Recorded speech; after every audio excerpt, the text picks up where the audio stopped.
Zone. Hey, I'm Lexi Alexander, and I'm here with my comrade and brother Steve Gaynor, the DP. Hello, everyone, and welcome to Punisher War Zone. Well, this is the famous Lionsgate logo, which actually, I come to find out, in Canada is an actual real location. Yes, the Lionsgate Bridge there in Vancouver. Yeah. And the Marvel Knights logo, which I don't know much about, actually.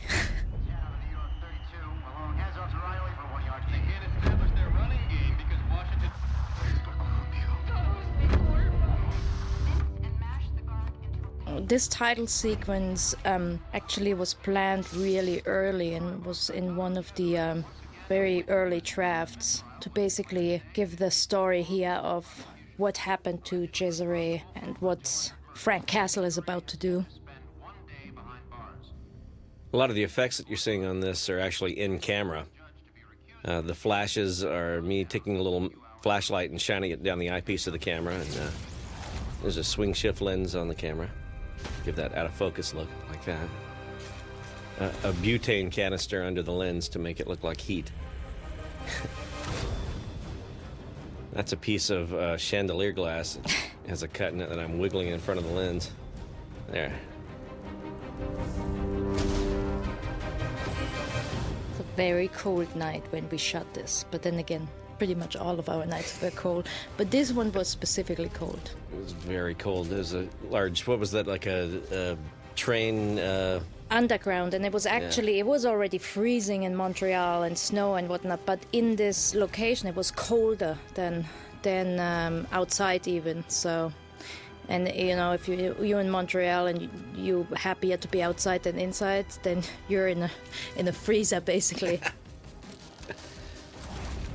I really like the way they did the comic panel look from the start. Yeah, you know, I kind of requested from the very beginning to use a lot of our shots, because a lot of our shots, as you know, because we prepared it for Wahr, are based directly and copied directly out of the Max comic book series. And not even like, you know, a little bit, like all the way. Like, for example, the opening mansion and God, it goes on and on. Him in with the rifle.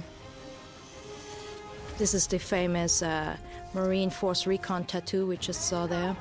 Right off front yard, my dear, sweet little boy. The pained words of a grieving woman left all alone in a city outraged by today's developments.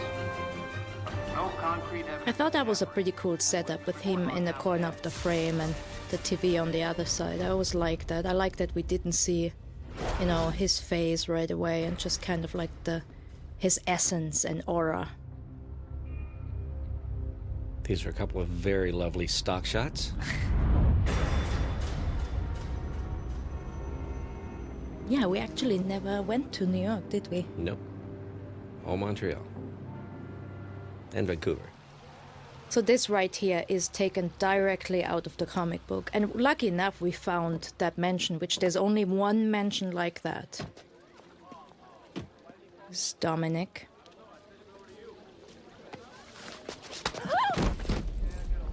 Do I think she make up for you?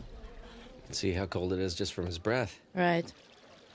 I love Dominic. He's a really good, great actor. And he was a great sport because, I mean, we had to shave his head because of the mask, and then we had this wig, and the wig was a whole problem, and he was just good about everything, about being in makeup every day for 2 hours. Yeah, not only that, but you got to remember those guys were running back and forth from our unit to second unit as well, so they were Right. doing, some of them, Ray and Dominic, were doing a lot of double duty. Yeah, you know, a lot of them, the stuntman, a lot of our crew members. Hey, keep your nose clean. I thought we had a really great cast. Karam, Karen was fantastic. lovely guy. So this was inside the mansion, which was also on location, same mansion that you see the exterior from. Right here, this is Romano playing Nicky Donatelli, great guy. That was one of my favorite art designs that Andrew did. It's actually a very, very difficult room to work in, this one, though, because it's about a 20 by 20 room. It's just a room, and with a 12-foot ceiling, but a hard ceiling. So it's not a set where you could actually hang lights outside of the set. Everything had to be inside. So we ended up going for it with a little balloon. We had a tiny little balloon that we floated inside the room because there are a lot of people in there. That's right. There are a lot of people. I mean, what do you got? You got 5 people on his side and 6 or so people on Cesare's side. Wow. It was tough. My customs guy Simmons to be on that night. The Union boys. Yes, and the aquariums were actually there. We just used them. We loved them. And I think Andrew put some blue lights in there, or you put the blue lights in there. Yeah, the guy had 2 types of lights. He had fluorescent and he had those mercury vapor sort of daylight blue balance lights. We use those because we're shooting with tungsten balance light in there, the warmer light. And so any daylight balance or blue balance is going to make the water look really blue like it does. Kind of just an extension of the thing we were trying to do by creating the comic look. Correct. And I also thought that, by the way, the Cesare here in the wheelchairs, a great actor named John Dunhill, who I was really lucky to find because that was one of those Marlon Brando kind of Godfather parts. And I was like, oh, God, who's going to be doing that? But he was great. But also the work that comes to shine here, I think, was Odette. Odette, our costume designer, was just genius because I told her the wardrobe. We had this whole conversation. Steve and I tried to figure out how we can best imitate the frames of the comic book. And we finally came to the conclusion that the wardrobe cannot offset the colors that we're using. And so Odette did all the wardrobe basically in the same color scheme at all times, which was not easy. You think it would be easier, but it wasn't. Yeah, she's an incredibly talented person and so pleasant to work with. She was fantastic. And once she had understood what we were trying to do, she embraced it. And then she started coming back going, how about this? How about this? Right, It was fabulous. correct. I really love her. Yeah, we saw the Punisher already coming in shadows. At that point, we still haven't seen really his face. We did see his knife. Great knife specially made for the Punisher movie by a guy who's a good friend of mine by now. I haven't met him personally, but we're emailing. Dan from Relentless Knives. This also was a very difficult set. This actually is a set. Mm-hmm.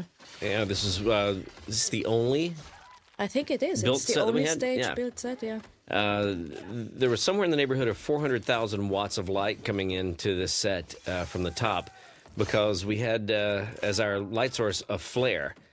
And in order to try and create the red light that was going on, the red gel that we used eats up about 16 times the amount of light that comes out of a light normally. So you really have to boost it up. Of course, Lexi wanted high speed too, so Right. there's another couple of stops. Well, this whole opening sequence scene is, it was a lot of work, and you saw all kinds of murders happen. There was a lot of, controversial reactions to the Punisher killing a woman, and she reached for a gun. So basically, I thought it was justified, but then I thought, hey, he's the Punisher. Why is he only going to kill male bad people? And the upside down shot, which, of course, a lot of people love that shot. I love that shot. You love that shot. Yes. We love the thing. Some people said, oh, the Punisher would never do that. But our sergeant, Marine Sergeant Jonathan Barton, who was there as our military advisor, said, absolutely, he's the Punisher.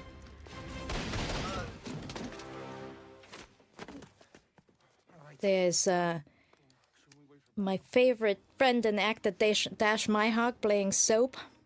He's great. He did a fabulous job. We're actually back inside the real mansion again, and now we're out back. This is Tony Calabretta playing Detective Safioti. Also a great find, great guy. Just a really great spirit to have on set. And I think this was one of those scenes, Steve, where you kind of came up with a great light scheme last minute, didn't you? Yeah, it was. We were a little bit on the fly with this one because we'd had some difficulty with the weather, if you remember. Oh, yeah. The ground was wet, so we couldn't bring the lifts out onto the wet Right. ground. They would sink, and so we had to improvise. Sometimes some of the coolest things happen when you just go for it. The half of the stuff in this film I thought was the coolest stuff and was totally improvised and totally coincidental too. How'd it go down, huh? I love Dash. I don't have to say that again. We No, all love Dash. we He love got him. a standing ovation in the end when he was wrapped, just because he also is such an incredibly good guy. I mean, it's one thing to be a talented actor, but to be such a good guy. This one was one of those shots where I said to you also in the last minute, oh my God, we don't have them planned to get out of the car, but we need it. Can you come up with something cool? And you came up with that in like 30 seconds, didn't you? Yeah, well, backlight is the cinematographer's friend, and so I figured blast a bunch of light out of that door rising, and it might look pretty cool. Plus, add a techno Yeah. crane, and you got a great shot. There's the Punisher fixing his nose. If you look really carefully, you'll see snow landing on the Right. back window of the car. It was Yeah. a blizzard when we shot this. We actually had to end production early that night because it was a blizzard. Right. Now I have to say, to the fixing the broken nose scene, I actually saw that at a tournament really happen. I saw a kickboxing guy, do that, and so that's why I thought it would be a good thing for the Punisher to do. TJ, That's TJ Storm and our great parkour guys from Montreal who were great. this is the inside of this facility repaired locomotives. That's what their original Correct. business was. And at the same time that we were doing this, they were shooting The Mummy. Oh, correct, yeah. And they had all the mummy. I mean, we always joked about that their props that were standing there, all those golden horses and stuff, their Yeah. props probably were more worth than our entire budget of this film, right? Almost definitely, actually. Yeah. Amazing amount of artwork. So now this is a small office that was inside of that locomotive facility that Andrew actually kind of embellished upon. Andrew Neskaromny, our production designer. Yeah, who was kind of the third musketeer in this team. Indeed. It was Steve, Andrew, and myself trying to figure out, and Odette, of course, in terms of the look of this film, trying to figure out how we can do a lot for little money. Time to go to work. Running a little low, boss. We just picked up $200K from a Luciano construction site. I had to launder through the Pussycat line. I like this location a lot. I thought this worked out well. Hard to work in because obviously, you know, when you're not on stage, you can't move any kind of wall, so you're in there crammed and it's hot. But I love the look of it. I really do. I think also it was on that day that we reached our 200th roll of film. And They have this thing in Montreal, right, where when you reach your 200th roll of film, the actor the shot is on has to buy champagne for the entire crew. I Yeah. think they made that up when we came in town, but oh well. You know what? Ray bought the champagne, and I think we actually made both Dominic and Ray that's buy correct. the champagne. Well, we had two cameras, A and B cameras. So when each one reached, actually it was 100. When each one reached 100, Yeah, they each paid for a night of champagne for the crew, which was very nice. that was nice. That's a great shot too. That's not even visual effects. You shot that, right, with that laser? That's what happened when that laser just actually hit the lens, the diffraction that it created with that I odd also pattern. love this. I love all those floodlights that you put in there. Yeah, you know what that is a large crane that was meant to work on the locomotives, and we just installed a couple of big xenon spotlights on them, and they're actually almost like rock and roll lights because they're automated, you know. And each of these big lights that are in this set are actually just movie lights that Andrew painted and distressed and put a cover on. Fuck. The fuck was that? Agent down. Repeat. You know, it's funny because this location, when I saw it on the screen, it was so beautiful that I thought everybody's going to think this is a set, not an existing location. But it was an existing location. I mean, Andrew made the Class Crusher, you know, and you lit it like this, but this existed. It was also very cold. Yeah. The right. famous Class Crusher. You know, little behind the scene filmmaking here. Obviously, you can't let an actor fall into real class. So this is plastic.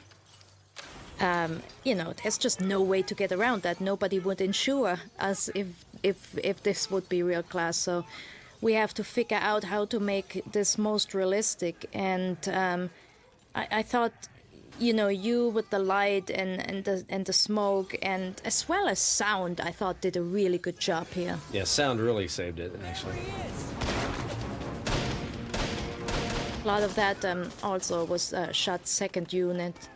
I thought they did an amazing job. Yeah, Doug Coleman, the director, and Brian Sweeney, the second unit cinematographer, were fantastic. And Right. you know, we'd come into a location, and because of our truncated schedule of 40 some odd days, 40 summer.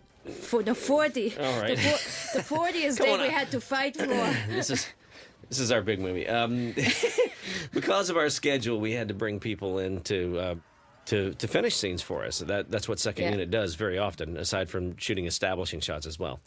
And Brian and Doug just did a spectacular job, because they would come to our set and see what we were doing and take Right. notes.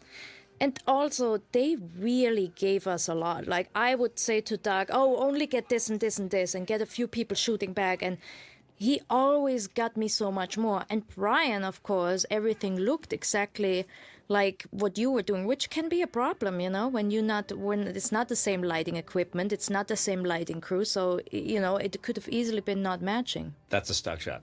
Not this, but the one before. Yeah.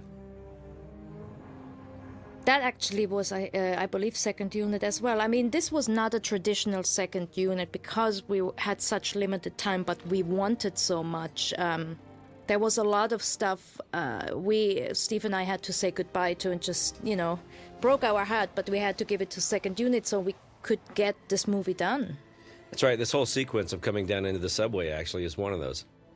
And then basically what happens, I mean, obviously Steve and I planned it all out, and, you know, we told the actors what to do, you know, wrote the script for it, told them how to light it, but in the end we were actually not there. But I was never unhappy with anything they did, really. No, they were great. They were really awesome. I especially like this sequence right here. Yeah, me I too. love him running there. That contrast of, and the green. You know, that's one of my favorite locations, right? Mm-hmm. This is the Punisher's Den, which anybody who has ever picked up a Max Punisher comic book knows that this looks exactly like in the comic book. And this is a practical location. This was the one that we talked about before. That's incredibly... It was colder inside there than it was outside. And outside it was like 40 below zero, wasn't it? It was snowing, so... Yeah, there's 3 feet of snow on the ground when I went outside. I was like, oh it my was God. really cold in there, really. We had these, what was it called? Canada Goose, yeah. Canada Goose jackets, and not even, I had an electrical jacket that warmed me up with batteries, and even that wasn't enough. It was really brutal. Yeah, I think I had the electric socks and the batteries froze in them. So Yeah. a lot of good those did. Very comfortable with the wires in them. I think that guy was the head of the Screen Actors Actors Guild Union in Canada. right? That's how he got the job in the first place. I didn't cast him. He just showed Right. up. Oh, there you go. Larry Day. Yes, Larry Day, great guy. That was our first day, Steve, at the cemetery. That's right. Yeah, I love this stuff. You know, I that- remember you wanted to move a shot in the last minute, and I told you not to because I was so nervous we wouldn't make our days, and I had promised a great guy at Lionsgate named Mike Pasternak. I said, I promise you we will make our days, and I wanted to keep that promise. So it started being we were a little anxious. I was, at least that day. I wanted to make sure we get it done. Colin Salmon, we love Colin Salmon. He's a beautiful man. I love to photograph him. Julie Benz, who was great. Great sport, Julie Benz is. And the little girl, Stephanie. I thought she did such a great job. It's like way beyond her years. Of course, you know, it was interesting because I don't think her parents realized that they were signing up for 40 nights. 40 night shoots. Yeah. And so oftentimes the parents had taken her away to sleep, and I think we had to do without, but we somehow did it, and she was always great when she was actually on. He said something big was going to happen. He asked for Homeland Security. We've been running 24-hour surveillance on Rosati, and just as we were about to find out what the Doesn't fuck Colin look amazing? Oh, yeah. Steve and I were always sitting behind the monitor going, oh my God, he looks amazing. Now, we might need to tell the story about Dave Crone now. Oh my God, you got to tell that story. Dave Crone is an incredibly talented camera operator. He's been my first pick on several motion pictures, but this is actually the first one that I was able to get Dave on, and I respect him very much. He's a legend. He worked on everything great. Yeah, He's a true legend, this guy. Yeah, and he's fabulous. And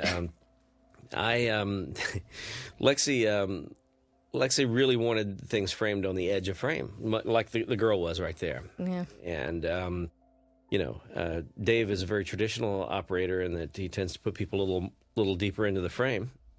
So we were constantly badgering Dave, put her on the edge, put him on the edge, on the edge, on the edge. So the frame would slide over as the scene went. And then at this one point where we decided, we'd already decided in advance that we really wanted to have the Punisher dead in the center of the frame. Lexi reminded me, and I went over and told Dave, I said, okay, let's get him right in the dead center. And he went nuts. He couldn't comprehend it. He started hitting his head at the wall. His head exploded. He went. Yeah, he's a legend and he's done great work, but I think we drove him seriously insane. Yeah, look at that crane shot, Dodo. You got to give a shout out to Dodo here. Our B camera operator, Dodo, was absolutely fantastic, and Dominic, and actually did just incredible job for us. We would have the first camera set up and have the hero shot, and then she would search around with her B camera and find something incredibly interesting. Practically every time, don't you think? Oh, absolutely. I totally agree. And, we kind of were talking our Dave Grown story here over an important scene. over the flashback scene. And I just want to say that this was not actually planned as a scene. It was planned as a photo shoot, if you remember, that you later on see in Soap's office. And Steve said to me, we're already out there. We might as well roll the damn camera. And I said, all right, well, whatever. I wasn't actually that enthusiastic about it. It wasn't planned. It wasn't in the script. And then my editor, William, put this all together, this flashback scene. And I started crying when I saw it. I'm like, thank God we rolled the camera. I thought that was really great. If you know what I mean. I've got all my men trying to find out what... Now, the police station was the bibliothèque, the library. Correct. An ancient library. And there were a lot of rules. We couldn't paint the walls. Remember that? Right. So right. They were kind of salmon color if you look behind him and see it there. Right. Well, this was very interesting. I have to tell the story here. Do you know what story I'm about to tell? Yeah. The extras we had, for some reason, were fairly challenging. And in this scene, Colin here says, who's the FBI guy, starts arguing with these local detectives and basically says, right now, this is bullshit and you Krispy Kreme motherfuckers. And he says all this and the extras would never react. Now, I was really sick, if you remember, and this was the day I was the most sick. Like, I did a take and then I laid back down next to the camera and slept with a fever, and then I got back up and did another take. But I started noticing that these extras wouldn't react. So I got myself up and I said, I got to do this right now. And I pulled Colin aside and pulled Safioti aside and pulled all the actors aside, and I said, we're going to fake fight now. And we're not going to tell anybody. And I think I told you, didn't I? Yeah. I told you, and I told my first AD. And we started fighting, where I came up to them and I said, can't you say your lines? You can never say your lines. And they started yelling at me, and then Colin started yelling at the other actors. And all of a sudden, we had the extras all thinking they're in the middle of a Hollywood scandal, and we finally got the reaction. Every step for the last 5 years. They were good sports about it, the actors. I think they did a good job. Here we're in Soap's office. On this day, there was a 50-mile-an-hour wind, and it was snowing outside of those windows. It's actually on the third floor rather than in the basement, Correct. of what it appears to be in the film.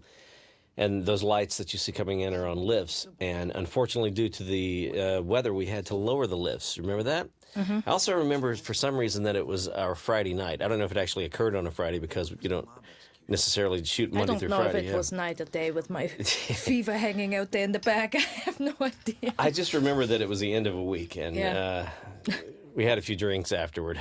Yeah, a little wine. Yeah, but also, Just wine. this was an existing location that Andrew put these amazing files in there. It looked exactly like we described it. We imagined it would be. But the thing about it is this: both Dash and Colin are very tall men. I mean, Yeah. they're not like the usual small actor. They're both over 6 foot. I mean, Colin is something like 6'4". He's a and giant. Look, watch him stand here. He has to hunch over. You see that? he couldn't stand up straight the entire time. And then Dash, for the first time, started laughing. He said, "I always have to crouch down to the other actors. This is one movie where I'm actually smaller than the main guys, Ray, of course, is as tall. Look at him. He can't stand up straight. Not at all. It was a great-looking place, wasn't it? Yeah. Fortunately, I'm only 5'3", so I had no problem with that. Stock shot. Stock shot. Stock shot. Stock shot. But a good one. That one worked, actually. Well. Down That was our second unit. That's right. Well, here comes Wayne. Wayne Knight. Oh my God, Wayne Knight, such a great sport. Such a great actor, just a great soul. I didn't know this until I worked with him, but he comes from like proper Broadway theater. He's done a lot. Yeah, and I don't know. It's just when you work with actors like that, he knows his lines. He's a professional. He shows up. He asks when he wants to change something. When he does make a suggestion, it's not something that makes him bigger or better. It's something that makes total sense and makes the movie better. I mean, he's a real pro. A real pro. This was the first time Ray spoke, by the way, which was a big deal afterwards in the press, wasn't it? That he didn't speak for 25 minutes, which I thought was cool. All make mistakes, Frank. You're fighting a war. And I love that light, I was in love with that orange light you put in there. Yeah, that big, There's collateral damage. You whatever know it was, that. spotlight of some sort. Yeah. Andrew actually placed it in there, but we put the color gel in it. Right, Just so everything wouldn't be monochromatic in there. right. It's very easy when you have a scene that's, a wash of color like this blue for it to become almost like a black and white, just a monochromatic. You didn't know. And Ray look at this. This is like straight out of the comic book. There's no doubt about it. We pulled these shots out of the comic book and then we copied them directly. Great production design, great cinematography. I think we really achieved the look that we wanted. I'm very proud of it. So am I. This was our little homage. Yes, to Mr. Bradstreet. Yeah. Stock shot. But it's augmented. There's a little digital work up there to create the orange glow, so Correct. that it justifies that. I love that look. I love everything about the cinematography, in case you haven't heard that from me before. Thank you very much. This is what, on the 22nd floor or something? Correct. A building, which is also not incredibly easy to light through the window. Yeah. Well, for those of you who are not too familiar with how the filmmaking is actually done, is you don't tend to go out on real locations for stuff like this. You try to get stuff like this done on stage, because obviously it's how you're going to get all the lights and cranes and all of that stuff in there. And so being in existing locations was definitely challenging. But you know what, I have to say, it also gave us something special, like in terms of the atmosphere. I always felt like, the actors and the crew, we were like in a battle, and we were all sticking together and getting through it. And with each difficult location, we got better and better. And Andrew, our production designer, did me a great favor here. Those the little pictures that you see in this aesthetic clinic in the background, this is actually someone's office, and they have a mineral collection. Correct. That are in tiny little portholes in the wall, and they're lit with tiny little lights. Well, when we came and scouted the location the day before to see what Andrew was doing, he came up with the idea of putting light in those boxes in order to backlight the photographs. It really helped a great deal. Yeah, I remember us asking Andrew, I said, wouldn't it be great if this plastic surgeon has photos in there all over with good-looking, perfect people? And then you have, Dodo shot, by the way, right That here. is Dodo shot. Yeah, and then you have Jigsaw with his messed up face. And I thought that turned out great. I mean, I don't know if people catch that in such a quick moment, but...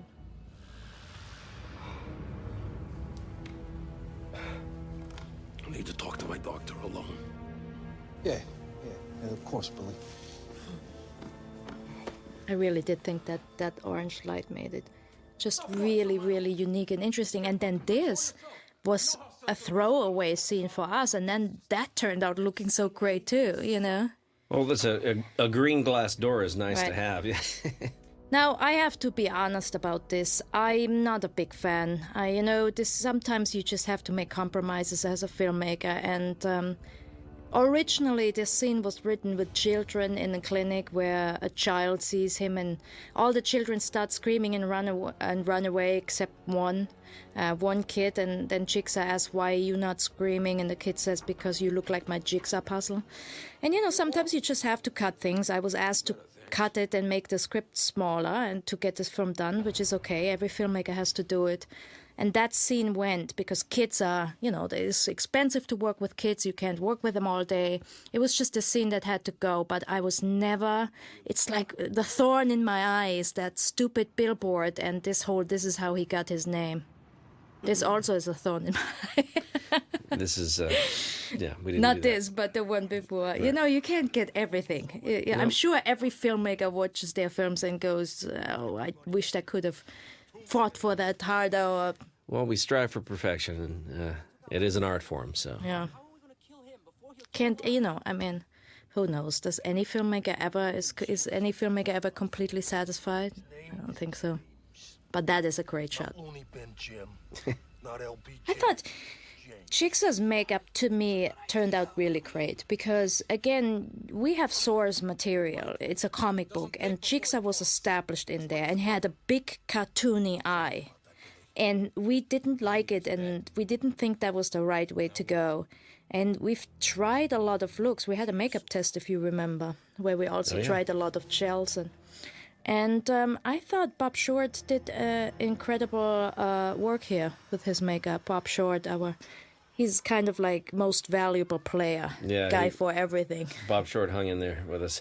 We want to point out that we tried also, in addition to the wardrobe, the cars. We limited the color of the cars as well. Correct. Yeah, if you see these scenes where there's all these cars and they're all silver, that was purposely done. You also see the kids have the same wardrobe. I mean, we just really wanted to limit our color scheme.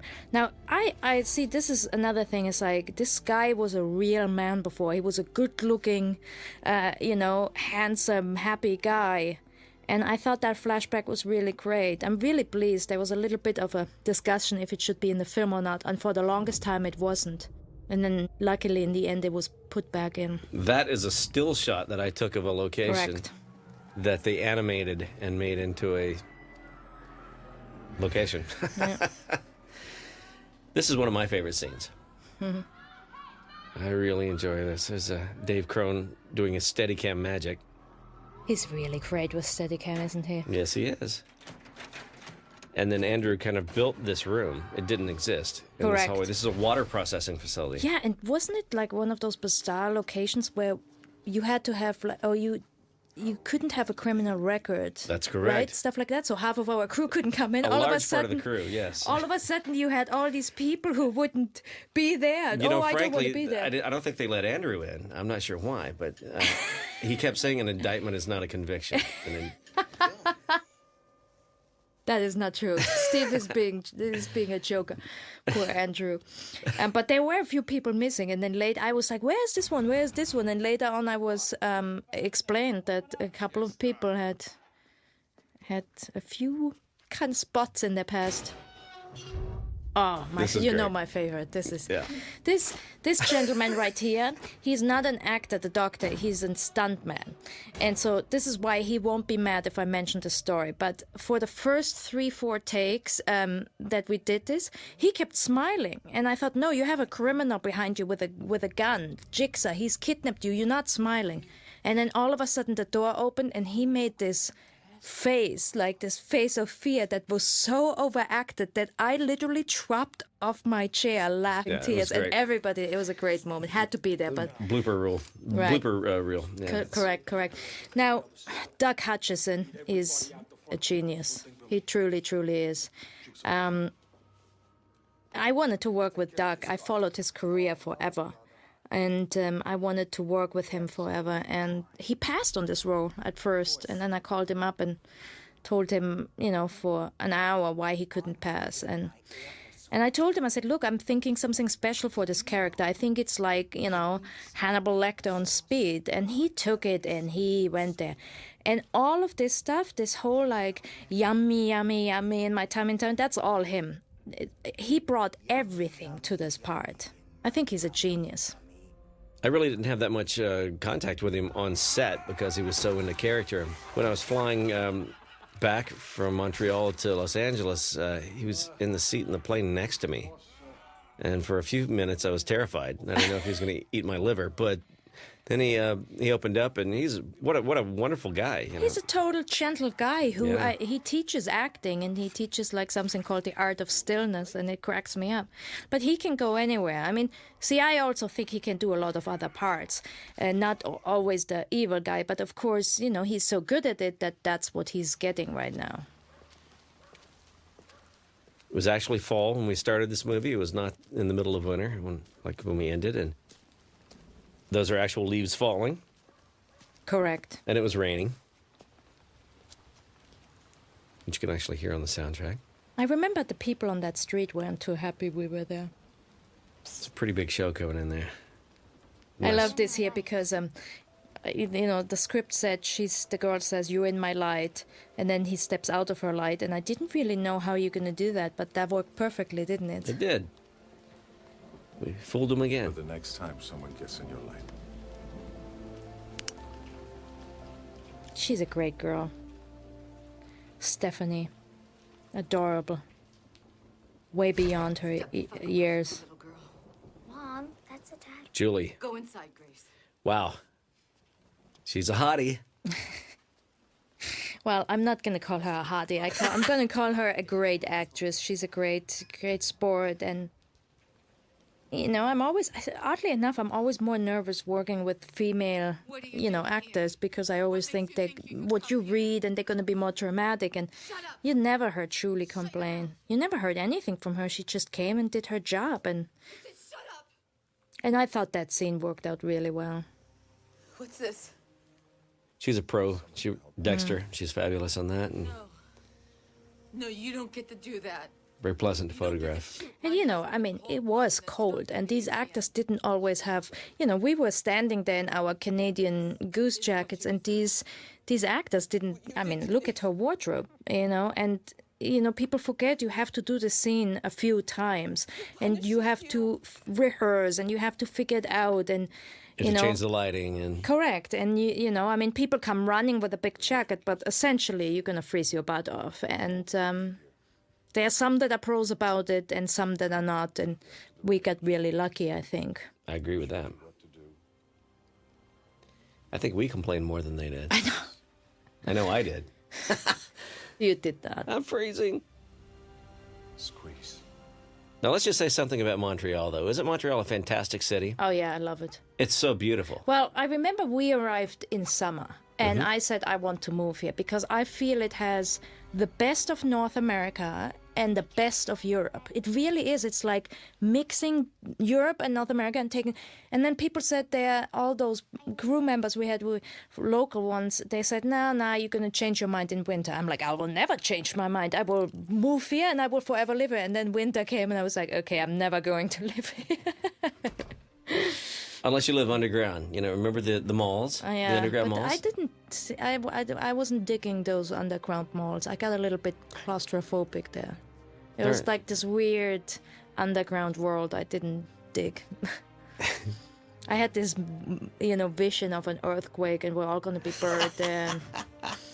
It's a little scene with the flashlight. Made me laugh because some people didn't get that, and we were kind of impatient in the editing room, turning around to people and saying, "He gave her a flashlight. She's giving him a sign." How difficult is it? Stock shot. Long stock shot. I love this shot too. Nice, brother. Is it yours? Not yet. Old Cesare used to run it to screw hookers. Was I talking about Mark Camacho yet? I don't think Who so. plays Pizzi? Now's a good time. Yeah. Well, Mark Camacho plays Pizzi. Here he comes first in front of Jigsaw. And Ink's father, Karam's father, and local Montreal actor. I love him. He's another one I absolutely adore and love. What's the matter, Billy? I think I have to say that maybe that was one of my favorite things about this movie is that we just between crew and cast of what we had out there, was just amazing, I thought. Had to fire a few people in the beginning, but then... Oh, well. Great lobby Andrew found for us. It's funny, Andrew is he's a true artist. Andrew Nesgoromny, our production designer, great artist, and also, though, a real perfectionist. And that didn't always make everybody happy, including my buddy Steve here.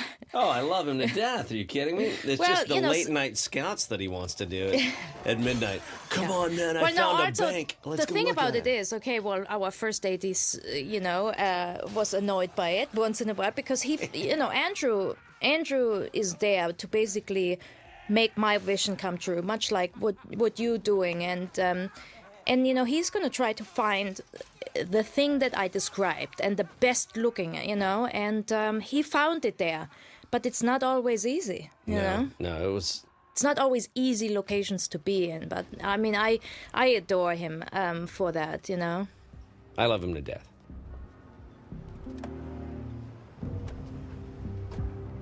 Yeah, we gotta reunite at some point. All of us. Love that car. What a great car that was, huh? You talk about the plastic New York maybe for a second? I think we gotta talk about the red blaze here. Probably. All right. Well, but we should bring We'll get back plastic to that, New York yeah. up, yeah. Well, obviously, yet again, another great color scheme, color design. Both Andrew and Steve did a great job here in terms of the look of this film and did exactly what I've asked them to do. And I get a lot of fan mail right now about this film. There's people, despite its, it didn't do so well at the box office, there's people who absolutely obsessively adore this film. And this is a scene they always mention in the letter of how much it looked like in the comic book. And I always said, I don't know if the comic book has 3 colors in each frame because it's cheaper to print or if that's purposely a look. I never found this out to today. But the point was we wanted to emulate it. And this was one of those scenes where we really achieved it. It was the red room and the guys wore black and there's nobody sitting there with a green shirt that stands out. It just has a very specific look to it. Odette as well, once again. An amazing job. I think Doug is really brilliant here. I love his laugh. Yeah. I love that Mexican standoff. I like the weird, they showed it on the internet and they were just fingers. Right, because they they're couldn't not have guns, they're right? not allowed to show guns. It's some weird rules. Who knows? Were those actual fingers or did they Photoshop fingers in? I think they did, right? Maybe. We didn't shoot it Look without at this. guns. Did you see him look like that on his yeah. hands? Oh, he's a stain sealer. There's no doubt about that. Oh yeah, Doug absolutely. Oh yeah. is. Darkwater man. And David Vadim right here as Christou Boulard. The Russians play heavily in a lot of the Punisher. Right. It has to be 12 million.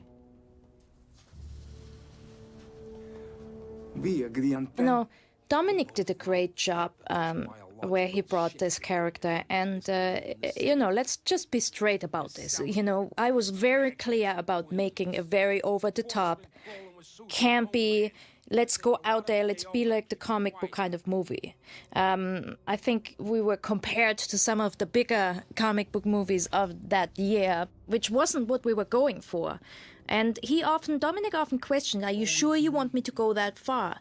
And, absolutely. I mean, I think he could have definitely understated this part much more, but I wanted him to go over the top because, let's be honest, is a dude in New York with horsehide in his face. That's over the top. How serious can you actually play that part?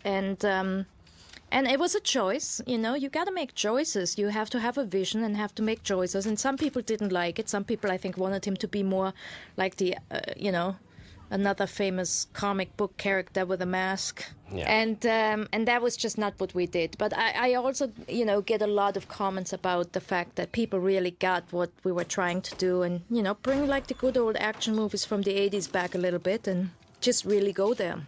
This is another practical. Correct. Very high up. I don't even remember where that thing was. Where was remember it? those two rotted old buildings that I know. Now I suddenly flash back. Condemned apartment buildings. And, throughout the movie, because I used an excessive amount of backlight in this, I used smoke in order to help show that backlight a great deal.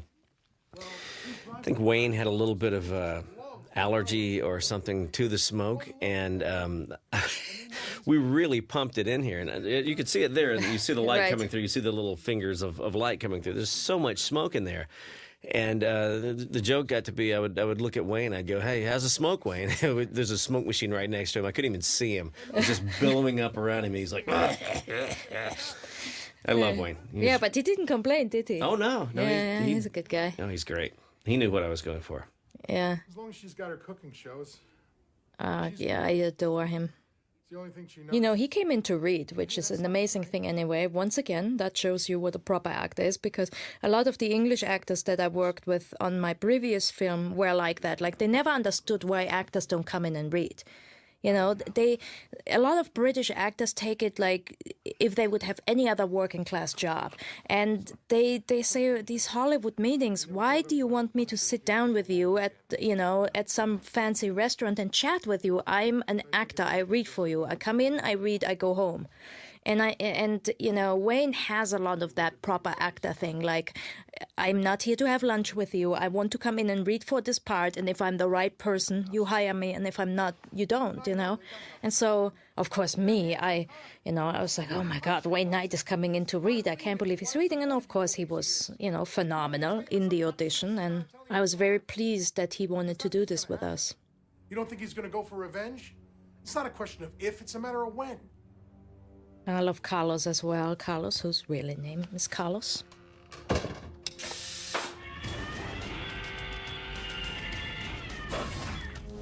Pull a couple of Berettas. For what? 3, 2. And I don't know when we came up with that weapons thing, but I thought Andrew did a good job there as well. The drop down thing? Yeah, it's pretty cool. I that think whole basically in the other side of the apartment is the mother who lives in this, sweet little apartment, and yet he's got like a weapons arsenal in there. That's McGinty and his urban free flow. That is such a small space that we photographed this in, too. You have to imagine that is a small one-bedroom apartment. Oh, my God. And we've got 40 people in that room. Who you're not seeing are the makeup people and the sound people and the camera, 2 cameras, myself, Lexi, the monitors, first AD, all the monitors, the yeah. lights. Existing locations are really challenging. Hey, it's my birthday. Correct. That was your birthday, wasn't it? And Gail Ann Hurd's birthday as well. What do you know? Oh, this is the bar, which also was an existing location. We were striving to do red, green, and yellow here, I think, primarily. Correct. Yeah. Correct. Lots of neon lights. Again, there's a series in the Max Punisher series called Kitchen Irish, which Andrew completely imitated the look of. So you see that little clover leaf, is that what it's called? Yeah, and all of that is out of the comic book. I'm not the luckiest guy. I love that shot. I don't know when we did the shot. I can't even remember it, but I remember seeing it in the editing room going, oh my God, this is great. That was on my birthday as well. Right. We partied at that Correct. bar afterward. All night we partied. And we still worked on time. Let's go through the back door. Raining once again. This was again Kitchen Irish. Yeah, see outside of that very bar. Complete shot out of the comic book right here as well. And that was a real Irish bar, wasn't it? Yes, it was. And also, like here, we had Ray a lot in the corner of the frame with his colors next to him out of the comic book. This is right there in the market. That was... Vancouver. Correct. That is actually in Vancouver. It's a funny story in that market, by the way.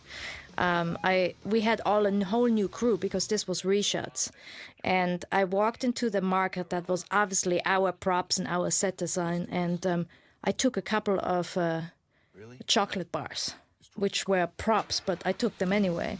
And this PA ran after me and said, "You bring this back, you're not allowed to take."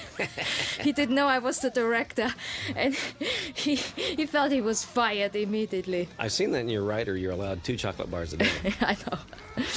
He was very cute, though. He really almost peed his pants when he found out he was yelling at the director. Here's a pivotal moment in the film. Correct. Now, I've heard from all over America that this was a big laugh out moment in the movie theater. I get a lot of mail about it, and I just want to give you a shout out to all of those people who wrote me about it. It was supposed to be a big laugh out moment. We're glad it worked out. Obviously, we were aware of the fact that the parkour guys are in every film. We were also sick of them, so I came up with the idea of, hey, what would the Punisher do? The Punisher would blow them apart in midair. It's also something that Morty's electronics sign in the previous shot. I don't know if you remember this or not, but I asked I remember. the You came up with it. Turn off the Y and S so it said Morta. Morta, right? which means death. Correct. Hey, what do you know? Yeah. On the fly. TJ. McGinty, he has an Irish accent. I think at this point I should bring up that I wished a lot of critics would have picked up in research the source material, because a lot of people were confused about why a black guy with dreadlocks had an Irish accent. And they wrote about it too.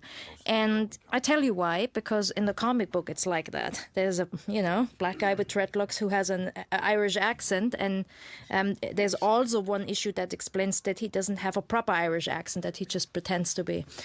I think that's the risk you take when you go completely for source material, because the people who don't pick it up, of course, think you went out of your mind. Here, once again, there's this funny review I wrote that somebody emailed me where some woman said that Lexi Alexander has a violent fantasy that she should go to prison for. Now, I actually thought that was a great compliment, but here's the truth. I did not come up with this right here. Okay, with this whole, on the fence and stamping his face, again, that's out of the comic book, directly taken. You came up with taken. that shot, though. I did come up with that shot, that's correct. That was my homage to Reservoir Dogs. It was fun. I think I made the crew work overtime there, and they weren't too happy about it. And it was a funny thing, because once they saw the shot, everybody kind of forgave me for it. All right, let's talk about this location and my love for it.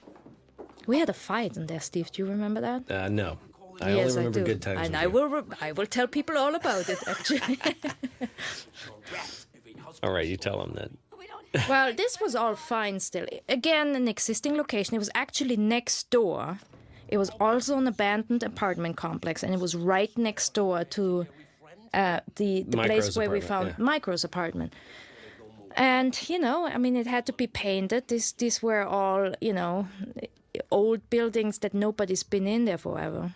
Now, we have to talk about the alley, because we cut there now. Oh, yeah. The skull, especially. Volga and all of that stuff, all of that neon stuff, taken directly from the comic book. Real Punisher fans will know exactly. They immediately picked it up that this was all an actual frame taken from the comic book. And then I've talked about this a lot before. There is a skull in there in the background. We see it right here behind Ray. I don't know if we have another shot going down this way. Yeah, when he cuffs him, you see it. All right. No, here we don't see it. You see it when he cuffs him really well. Right. Anyway, there is a skull in the background, and none of us had planned that. It was a complete, I don't think there are coincidences. I think right back there, right behind Ray, that skull in the background, that was a coincidence. Yeah, it's an 18K HMI blasting through that building from the opposite street, and then there's a chandelier that's hanging down in that archway that it makes the teeth of the, or the nose and the teeth of the skull. I thought for the longest time you guys were pulling my leg, that you planned it, and you were just pretending that it was an accident. But it is an accident, because it was one of those very last-minute lighting tweaks where I had them tilt the light up to go up into those upper windows. There it is. Yeah, and I was standing to the corner, to the side of it, so I couldn't see the way that the skull lined up. I just saw that it lit the top window. I had no idea.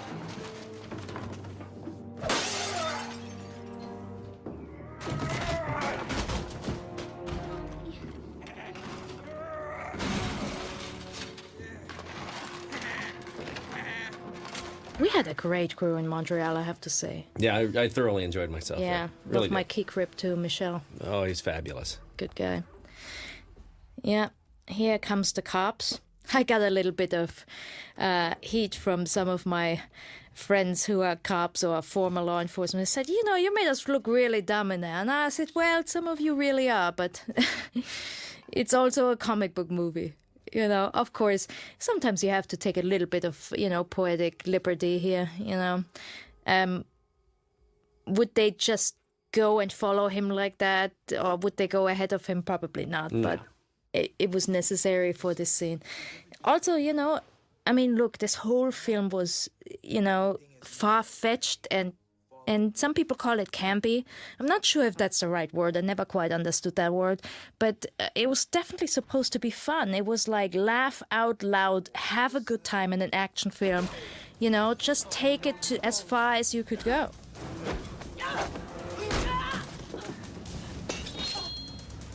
Ink, you know, Karim here had a great idea for a line. Because obviously he studied all about the character of Ink. And the line was...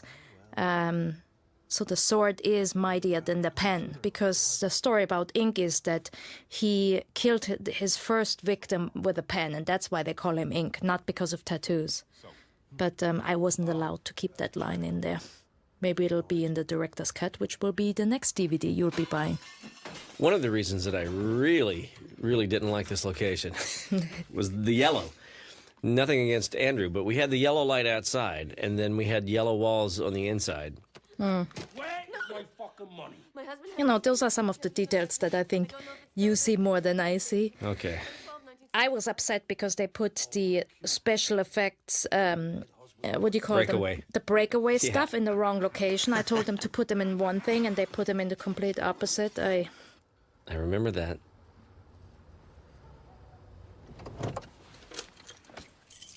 I love this shot of Frank in the back. Yeah. Here.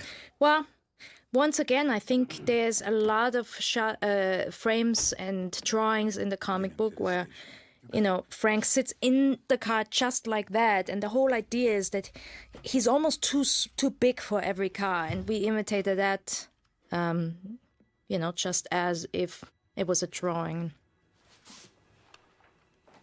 It was a bit exciting also as we were going along to see Ray starting to get really excited about what we were doing too, you know? Correct. Oh, yeah. But, you know, he got it right away from the beginning.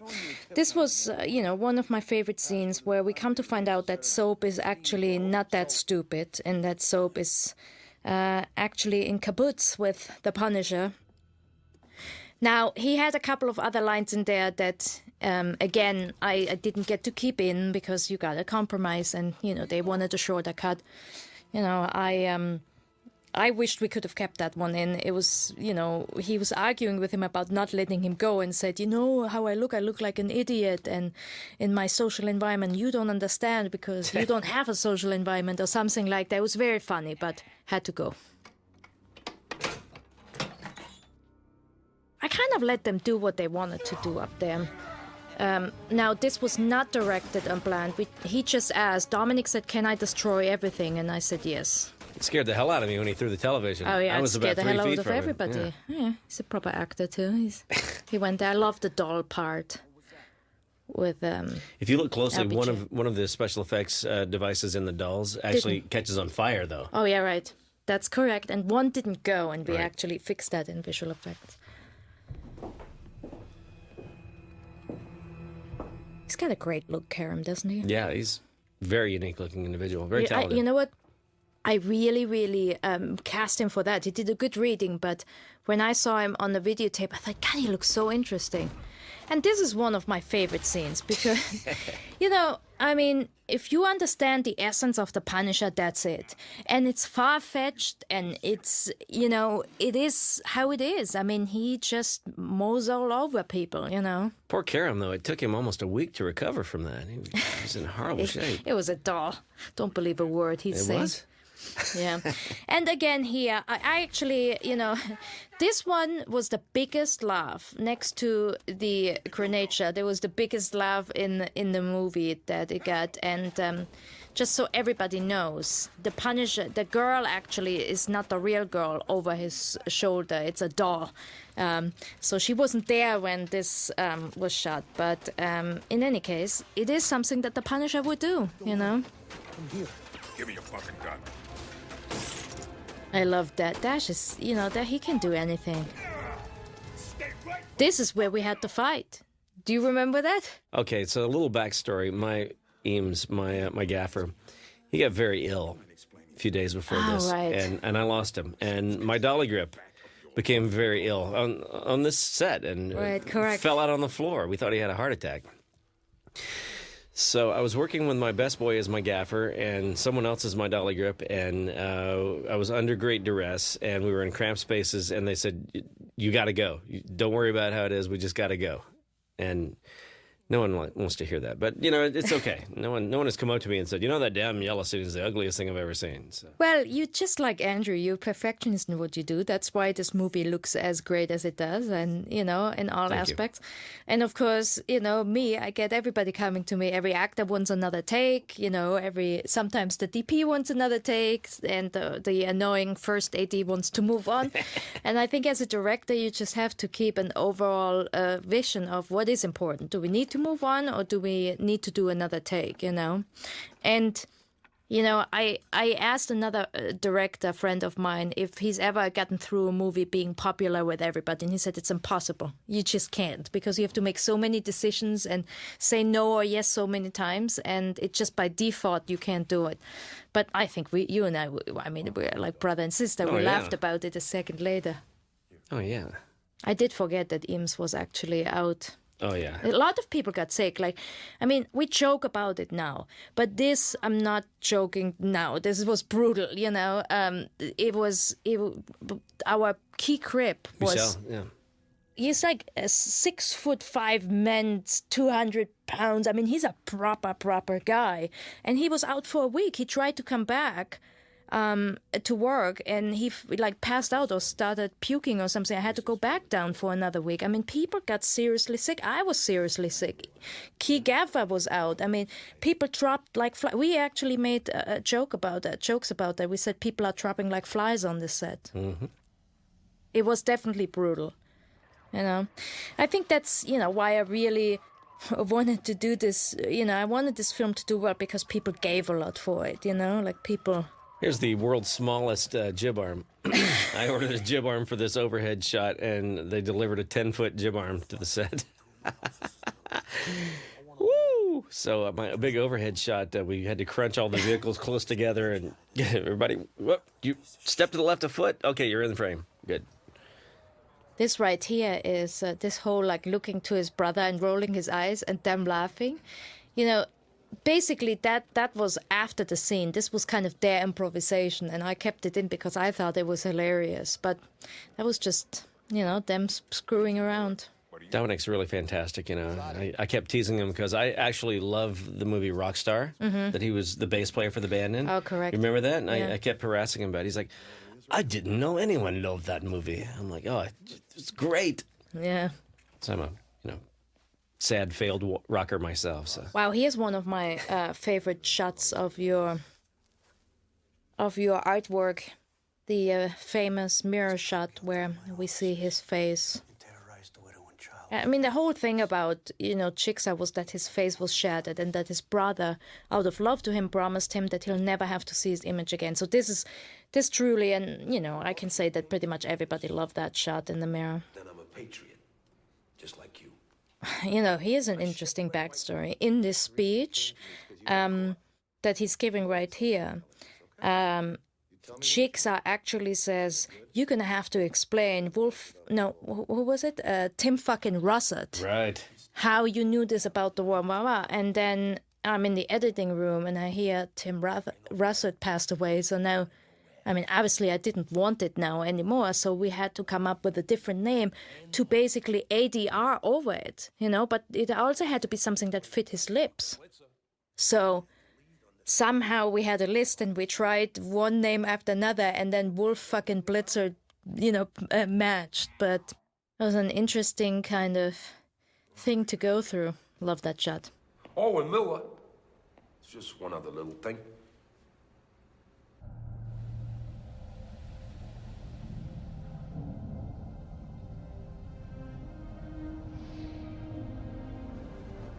I think that was kind of like the last days, you know, we shot in there, like the last days of our entire shoot, huh? Yes, it was.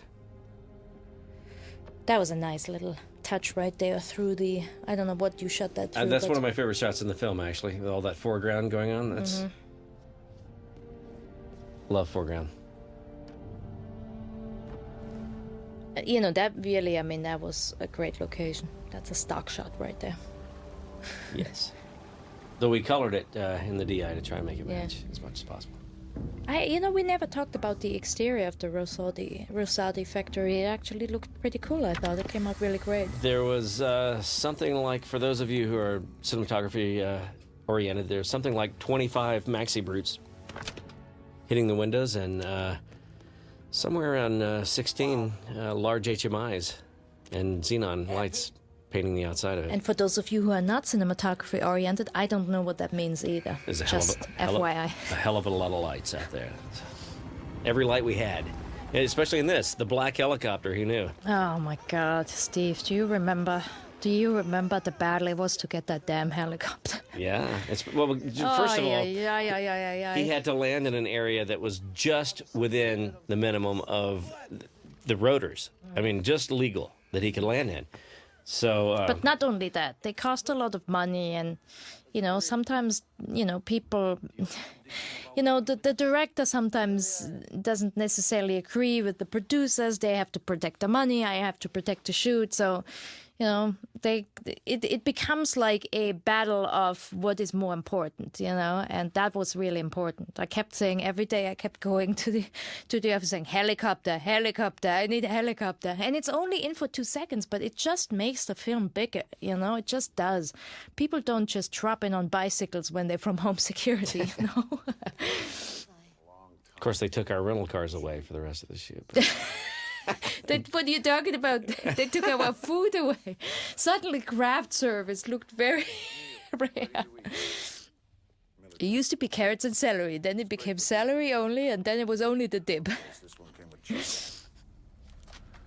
It's the best one to get. Not exactly a balanced breakfast. Well, you know what? I haven't really talked about Ray much, have I? No. You know, there's so much to say about him, but, you know, I think he really, really embraced and embodied this character like no other actor ever would. He read so much about this character. I mean, he read more comic books than I did, and I read a lot. But, you know, some of the best lines in this movie are from him, that he's written himself and came to me and said, well, can I say this and can I say this? And he had them, a lot of them he had directly from the comic book. And, you know, he was really very serious. You know, he's not necessarily somebody who jokes around on set. And, you know, he's not somebody, you know, that makes sure that the crew is entertained. And I have to say, I have a lot of respect for that. I've worked with actors before that it's important to them to play the class clown and the crew laughs about the jokes. And that's not him. Like, he's there to do a job. And he's very intense and very serious. And I like that. These guys on the other hand. Oh, my goodness gracious. He wanted to have Rob Zombie playing there. All right, I need Rob Zombie for the scene. I said, I don't fucking want Rob Zombie, okay? And he wanted Rob Zombie. What does the music department in the end put over this but Rob Zombie? He was laughing about me. He's like, did you put it out there? I'm like, no. I was fighting against it then, and I was fighting against it now. offer $100,000 towards a college education they'll never get, and promise nobody ever has to go to Iraq. That was my little liberal nod right there. That went over everybody's head, which I was surprised. Well, I was glad it went over most of the executives' head because I thought they would cut it out for sure. You know, we had Wayne laying around and sitting around in positions for a very long time. That one wasn't so bad, but in the finale, we'll point out, Yeah. for days. Oh, look at that gun. That's the big 500. Or is it a 450 or 500? I think it's the We need 500. JP right now. Smith & Wesson, right? You know what? Model I 500? think I went shooting with him the other day and we shot a 500 and he explained to me that the one in the movie was actually not a 500. Oh, okay. I think it must have been like a 450 or something, that it was just, I don't know, whatever. You know him and the guns. It's like, you know what he reminds me of sometimes? Jonathan Barton, our tech advisor, reminds me of that guy in Forrest Gump that talks about shrimp all the time, except he talks about Bubba Gump. Magnum, Barrett, Magnum 500, Magnum 450. But he's great. We could have not done it without him. That spinning shot that you just saw, I tried hand-holding that several times to spin around and end on Doug when he said boo, remember? Right. And I kept ending up like pointing at the monitors. When you spin around 3 or 4 times with a 60-pound camera, you try and end up on a little guy going boo. It's pretty tough. Guess I'll have to axe it again. He, Doug, once again, he came in with the improvisation of, this whole, like, I asked you a question. That was all him. I'm a big fan of, when actors bring something to the point, bring something to it. I'm not one that says we have to go by script. Like, improvise and, add as much as you want. This is the famous finale hotel. But we also wanted to talk a little bit about Plastic New York. Oh, yeah. You're going to see some of that in the background, especially when... I think we just did, like when he was crossing the street, or are we seeing something later? Yeah, you're going to see it when they're all lined up. Now, this shot and the one before where he's stopping, where we just, a lot of that, those are great stylized shots and everybody loved them. But the truth is, a lot of them were done on the fly because we didn't have any more time,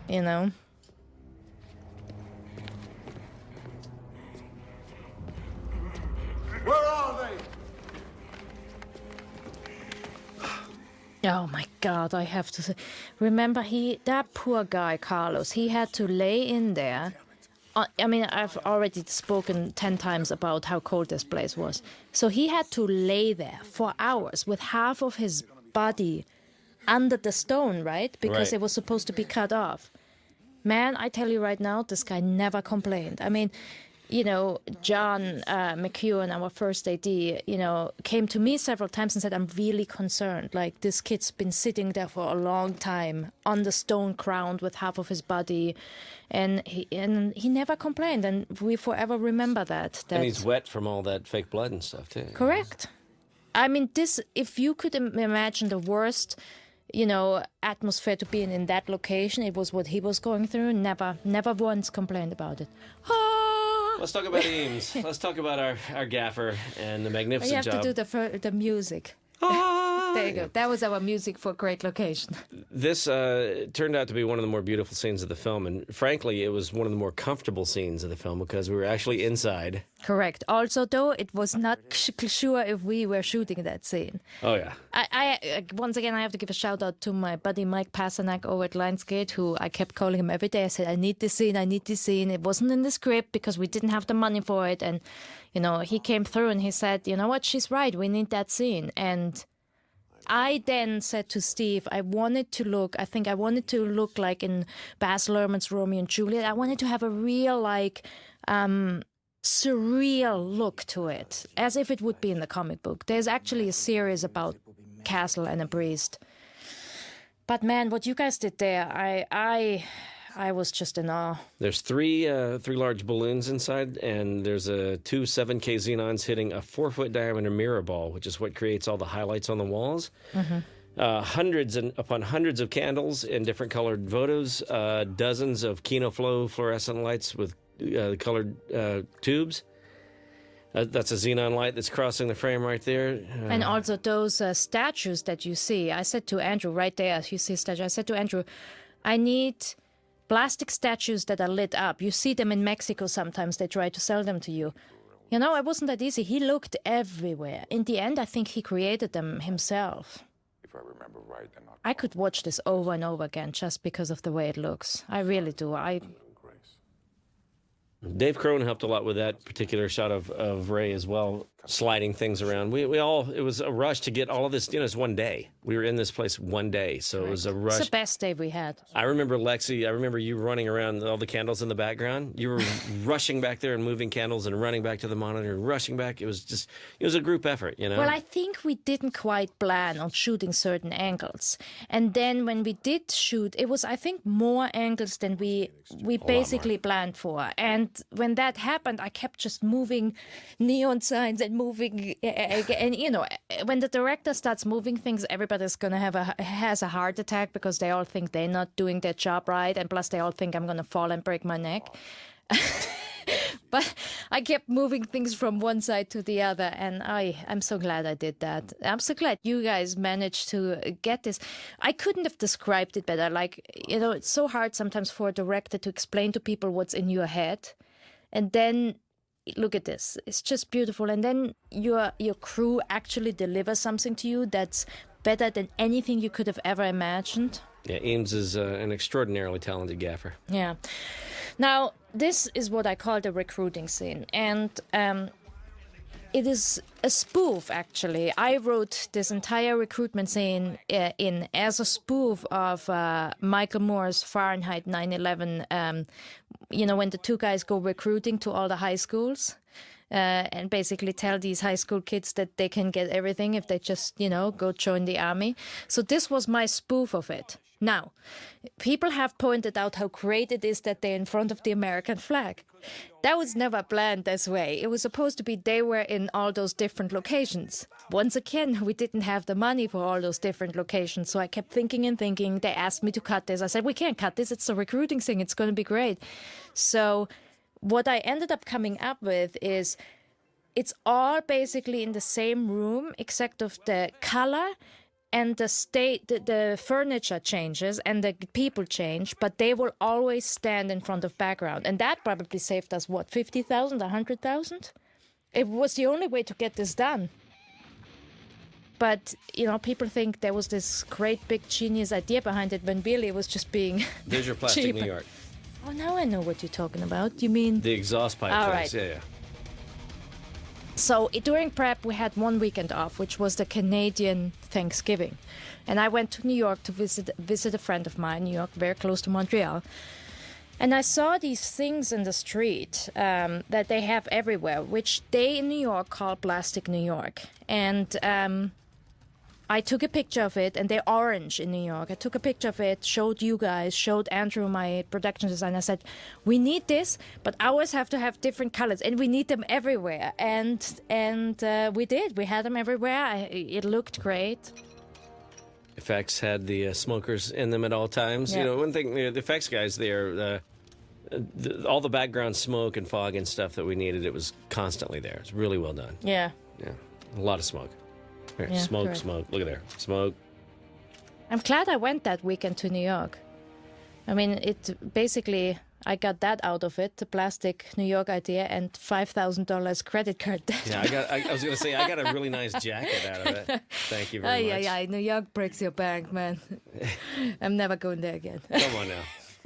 Let's go this weekend. But hey, Plastic New York was great. Yeah.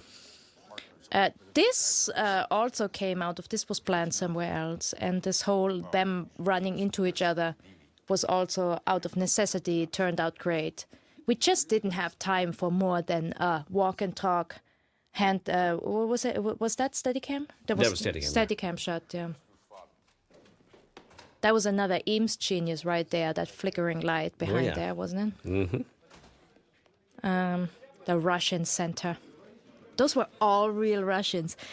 It was amazing. It really was like it was the Russian, recreation center. All of them were talking and, Drinking, I think. probably drank their own real vodka, too. I wouldn't doubt it. This I guy love pulled- this guy's face. He pulled a gun on me after we shot, actually. No, you lie. Okay. Thought he did.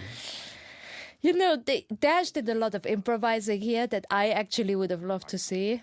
We got to talk about the flare. But it's not in there. Maybe it'll be on a blooper reel or something like that. But he did a lot of like, you know, acting as if he was, you know, peeing his pants in the back there because of all the Russians.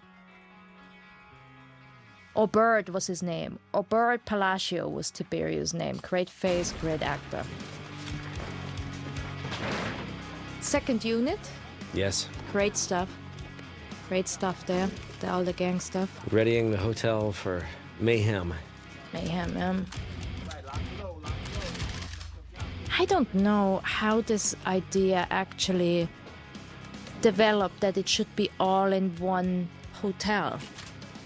It was those great writers, Markham Holloway, who wrote this first, which I thought was a great idea because we hadn't seen it. Like, you know, you end up, what is your climax action scene? And you start trying to figure out, and I thought that was something really new. Oh, boy.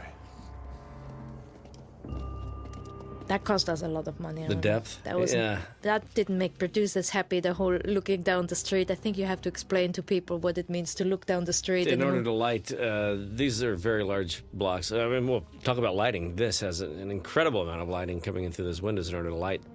So 99.9% of the light in that room is coming through the windows. But in order to see several blocks down the street and illuminate it properly, it takes a great deal of light. And, you know, it was a bit of a wrestling match, all that. And Lexi and Mike Pasternak backed me 100%. Gave me the tools that I needed to deliver. Well, it was easy for me. I didn't have to write the checks. Yeah, well, Mike. A little hard for Mike, but, you know. He really came through for me. Yeah. There was a point where he stopped me in the hallway. You know what? He's a filmmaker kind of guy. You know, he really, truly is. He gets a filmmaker. He gets it. There's a point where he stopped me in the hallway and he goes, "All right, you're getting on the lighting you want." Oh, did he? I did. never knew that. I became very nervous when he said that. I know. I remember him coming to my office. Can you really promise me you can make all of your days? That's why I started yelling at everybody on the first day. We need to make our days. I promised it. I think we did too. Well, you kind of feel like a Boy Scout or Girl Scout who gave an honorable promise and signed it with blood when he talks to you, you know? I think the only day that we didn't do 100% of what was on the call sheet was when we got the blizzard. Yeah. You know, and what are you going to do? You know what I have to say? Come on, we got through this incredibly well. Also because, you know, all the actors were prepared. They all helped out. I told them, come on set prepared. Don't fuck around with me. Don't start discussing things. Most of them stuck to it. There's an example of seeing down the street. I mean, look how small the trucks are in the distance. That's at least 3 blocks. Love that scene. Thanks, Frank. You know he's gonna take it out on me when he wakes up. You don't hear gunfire. You know, Dash ended up that detective soap character became incredibly popular, like doing the screenings. Did you get that? Like he was really, really like a kind of audience favorite, I've noticed. Jean Fanette, one of my stunt coordinators, is one of the Russian gang members who's going to now get shot. And I think he threw out that there he is, the little guy with the hat on. There, right here. It's a great story about Jean Fanette, because I actually met him when I was 15. He's a world karate champion, and I used to follow him when I was still doing karate, going around everywhere he gave a seminar and a tournament. I was a stalker fan. And then I come to Montreal, and it turns out he's a stunt choreographer, so I hired him. Great guy. He got shot about 10 times in that hotel, always disguised as somebody else. I think you need to mention Pat as well, huh? Well, Pat, when did I ever not mention him? I think he's in every interview I ever gave about that film. Pat Johnson, who was the #1 stunt choreographer on this movie, has worked with me on my first short from Johnny Flinton, has worked with me on Green Street Hooligans, and of course I've always coaxed him into doing this film. He was the captain of the Chuck Norris team. He's a world kickboxing champion. He won something sick like 268 fights in his career. He also gave me my first job in Hollywood. I was Princess Katana in the Mortal Kombat live tour. And did a bunch of stunt work for him. And now we work together, and he's a good guy. He's like everybody's dad, isn't he? He's good man. He really made me happy when he's the sort of person that when he'd walk onto the set, everybody would want to go hug him. Well, because he wants to hug everybody. He's That's like true. that guy, Yeah, he's fabulous. Yeah. Steve, I love you. I was thinking about you yesterday, and I thought what a great man you are. And That's what he. This is the best day that I've ever been alive. Yes. This is gonna be a great day. Oh, when you ask him, how are you today, Pat? And he goes, if I'd be any better, I'd be the both of us. He's a good man. I'm so used to working with him. I mean, that's a thing. Like, I can't imagine, ever being on a movie where he isn't, I guess we should say something about all the bloodletting going on here, because there's quite a bit. Yeah. Well, a lot of that wasn't us, quite honestly. A lot of the Climax was second unit. We pretty much followed Ray down the hallways Correct. with Steadicam and got all of his coverage in every direction he was shooting, and then second unit came and shot other people getting blown up. Well, if we ever needed more time and more days, it was in that hotel, because, you have to imagine that the finale had to be shot there. The big between, like, let's play a game, the big LBJ bathroom fight with Castle and LBJ, all of this. So when first unit has 4 days in there, that means if we really want some acting actually on our footage, we have to race through that. So, the truth is, we basically followed the main actor. That is correct, and the rest, Doug and Brian provided us with. And once again, I didn't ask him for as much as they ended up providing us.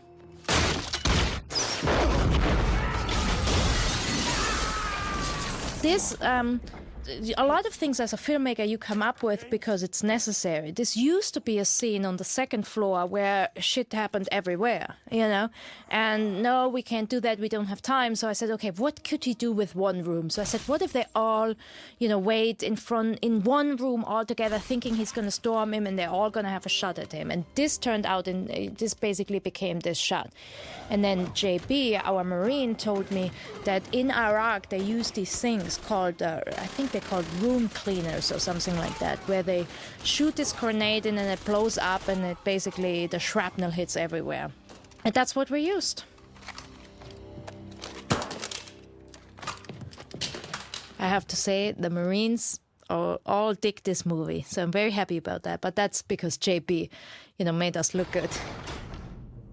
Oh, for fuck's sake. Bad Irish guy. Here, right now, that was a big laugh from people, some people who have never heard of the Punisher wrote reviews, said, I can't believe they had this guy's head blow up. It's once again taken a direct comic book frame. This is what's in every frame in the comic book movie, It's great stunt work here. Yeah. Oh, LBJ had the greatest stuntman, didn't he? Yeah, he did. He looked just like him. I know, but he's also he's amazing. This is the only time I allowed anybody to do some kind of martial arts stuff, because he was just so good at it that it would have been sad if he doesn't. But I also thought the fact that Castle actually has a valid opponent in somebody, here's the martial arts, a butterfly kick. The fact that Castle has an evil opponent that's actually become dangerous to him, who is that small, a lot of people thought it would make it really interesting, and it did. It did turn out really interesting. It's just a different kind of, not strength. He doesn't match him in strength and physical appearance, but more in, his evilness. His evilness is so bad that he does get to him. Perhaps we should mention the toxicity of this John Abbott college. Yeah. Should we really? Lionsgate's going to get sued for that. No. But somebody's getting cancer in 5 years. I don't know what you're talking about. Well, first of all, we did have it tested. Apparently, it was tested, right? People were, and it turned out, it said, okay, it's not toxic. This is an abandoned big university building. And they tested it and they said it's safe.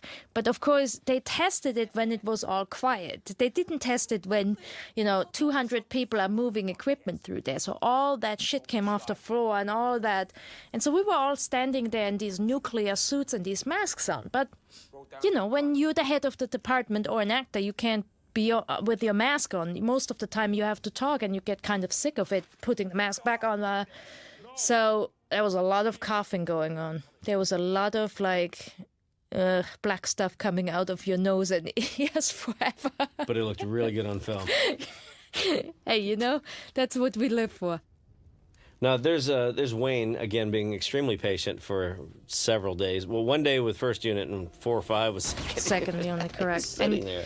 You know what? I think he did have some kind of injury, which I didn't find out until later, because once again, he's a pro. That something with his back, and that this sitting there forever on the cold ground really hurt him. He never said anything to me. Never complained. Let's play a game. What do you say? And, Ray and Dominic, worked a lot on this one too, because you and I in first unit could hardly shoot that dialogue. I mean, we just had to race through that, and they had to come back for several days to do this in second unit. And, I mean, I don't think I could have done one more day in there, and they had to do twice the days we had, without masks, because they're actors. You can't put masks on them,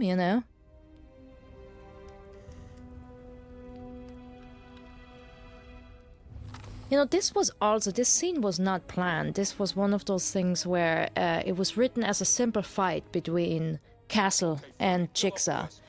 And I remember it's like one of those moments that you have, 10 days before we start shooting. I'm looking at the script, and I think it was the middle of the night where I woke up and thought, oh my God, this is completely anticlimactic. He can't have a fight with LBJ and then have a fight with Jigsaw. That doesn't even top the fight with LBJ. It's bad. It's bad writing, it's bad filmmaking, it's bad everything, And that's, if you remember, in last minute, I rewrote this whole scene and added micro into it and did this whole thing about let's play a game, Which, my God, thank God we did that, because that would have been really bad. And it's right in front of your face and you can't see it until, it's almost too late. Also, Dominic had a great stuntman.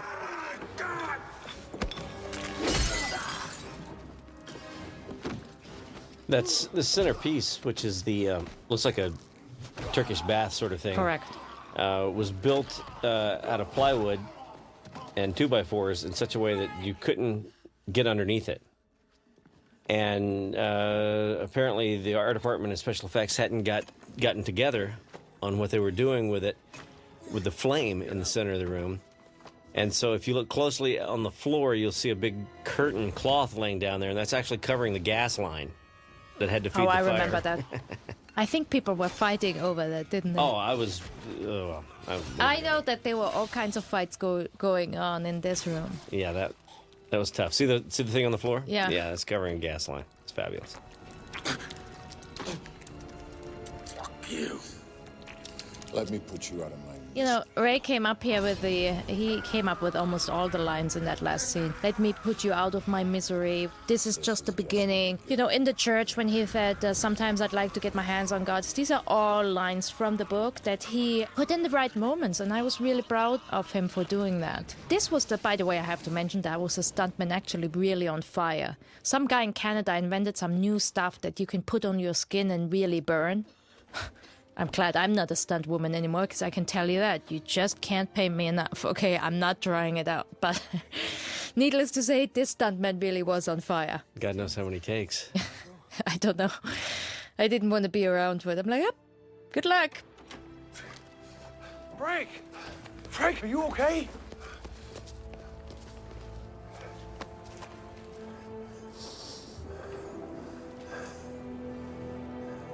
You better get out of here. Yeah. Come on, Frank. I thought that was a great moment here, because My husband? it was just a group of really great actors that we like out there. We loved this location. We loved the way it looked. All right, some critics said something snide about, there's a little girl who this guy's just killed her father and all this stuff, but he also just saved her life numerous times and went to battle for her family. Yeah, I don't know. I'm not keen on the critics right now. I'm like, you know what? Here's what I have to say. At the very least, go buy a comic book and look at the source material. Here's the thing. This is exactly like the comic book. You know that frame we had with him and the little kid? He's in one frame, he's with the little child. In the next frame, with the little child in his arm, he's shooting somebody's head off, I mean... Okay, it's this here right now where it says Jesus saves. It was actually, I don't know if you know this. This is how I got the job. I came in with this picture pitching, this area with the neon lights and this and that, and I said, well, I kind of see the Punisher, after all he's done. There's a church that says Jesus saves, and then the Jesus blinks out and distinguishes, and the Punisher skull comes up. And I think the people at the studio really liked the idea. I had some pictures that I demonstrated this on. And then I liked that it was actually Marvel who said, can we please finish on a light tone, like on something lighter, not dark, like something funny. And I added this scene with soap. Now I got brain splattered all over me, But essentially it was more about Jesus saves, and the Jesus being replaced by the Punisher skull.